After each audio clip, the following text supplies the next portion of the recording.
Hey, Recipe for Success followers. Guess what? We're going to make minestrone soup.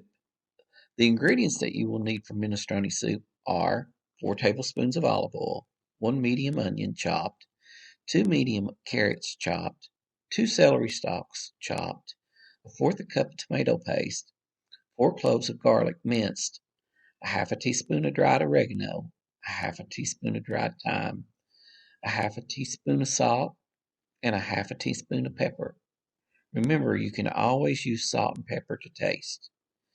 In addition, you'll need 1 can of northern beans drained, 1 can of light red kidney beans drained, 2 cans of diced tomatoes, 1 can of Italian cut green beans drained, 1 medium zucchini diced, 5 ounces of fresh spinach.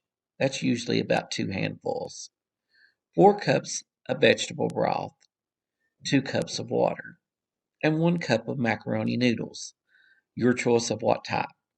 Remember, at the end, you can always add more vegetable broth to make your soup go further. Hope you enjoy this recipe. Remember to follow me and share and like these videos. Hope you enjoy. Hello, all of my Recipe for Success followers. I hope that everyone has had a wonderful Christmas, and I am in the kitchen here getting ready to prepare a soup. Remember, I said I do cook other things besides candy, so I am here in the kitchen actually going to make minestrone soup today. This is a soup that my son loves. He loves any kind of soup, so if you've been to the grocery store and you've bought soup, usually it costs about $1.99 a can for the really good soups that have really good ingredients. But if you are a soup fan, then you're going to love this recipe. It's minestrone soup, and it's a very hearty soup. It actually will have lots of vegetables and beans in it, so it has a lot of protein. And you can also add as many vegetables as you want to it in order to make it your own, but I'm going to show you the base of this soup and how this soup can come together. But as I'm making it, you can add other things, but let me just go over the ingredients that we like here in our soup, minestrone soup, and hopefully you can get these ingredients out of your pantry or have them available to pick them up at your local grocery store. I use light red kidney beans, and now you're going to drain these. You're also going to need green beans. We like green beans. We use the Italian style green bean, the Italian cut. That's the whiter green bean. Also, great northern beans. That's a white bean. And you're going to need diced tomatoes. Now, I'm just doing a half batch, but I'll put up on my page the full recipe of a full batch, but since there's only 3 of us at home, I'm only going to fix a half batch, but full batches, usually those are doubled in ingredients wise. And I'm using diced up zucchini today from the produce. You'll need 4 cloves of garlic. I'm only using 2, and you mince that. And I've got 2 carrots over here already diced. And I have a medium onion diced, and I also have 2 stalks of celery already diced up. My wife asked, well, why didn't you show them how to dice all that? You don't want to watch me dicing vegetables, so you can do that on your own time, but you don't want to watch me stand here diced up vegetables.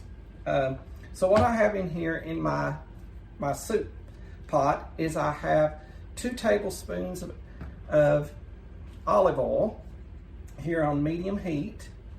And what I'm going to do is I'm going to place my onions in the olive oil. So the soup's been on for about 45 minutes here, and as you can tell, it's coming to a really good simmer. And I still probably see the bay leaves still floating around in there. Now we're going to remove those bay leaves at the very end because those are not edible. So What I'm going to do right now is I'm going to add my cup of macaroni.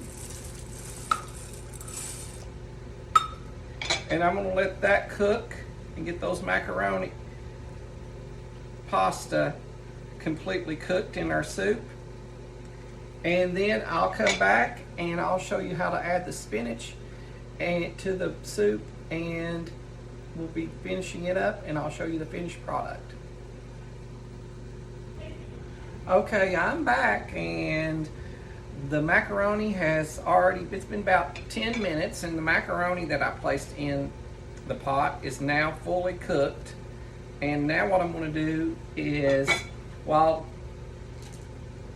I was letting the macaroni, I have fished out the 2 bay leaves. Remember, you'll need to take those out before you add your spinach, because if you're trying to find those bay leaves in this pot after adding the spinach, it's going to be virtually impossible. So what I've got here now is I had a 10-ounce bag of fresh spinach, and I used half of that bag. Now you can use more or you can use less based on your preference. And you're just going to add that spinach into your soup, and that is going to instantly almost cook that spinach, and it's going to wilt. And as you can see, that whole big 5 ounce of spinach, which was about a half a bag, is basically wilted down to almost nothing. So I'm just going to mix that around in there and let that continue to cook, that spinach. And I'm going to turn it down on medium-low heat, and I'm going to let this simmer for about another 10 minutes, and it will be ready to eat. So let me just tell you how this soup is eaten. So you basically will use Parmesan cheese to top the soup, and if you'd like, you can add some extra virgin olive oil into your pot right before you serve it, and that's it. So I hope you enjoyed this recipe, and I hope that you try it with your family. I think you'll really enjoy it. And it's like I said earlier, this is a really hearty soup. It has a lot of beans in it, so it's got a lot of proteins. It's got a lot of vegetables in it. So if you like this soup and you like this recipe, make sure that you will continue to follow me so that you'll be able to get these recipes on my Facebook page and also on my YouTube channel, and also like the recipe so that you'll be able to continue to see the feeds in your social media platform. So I'm going to go ahead and cover this up and let it cook for another 5 to 10 minutes, and then it will be ready to be eaten. So I'll go ahead and post a picture after the final product is plated up so that you can see what it looks like. You all have a great rest of the day. Bye-bye.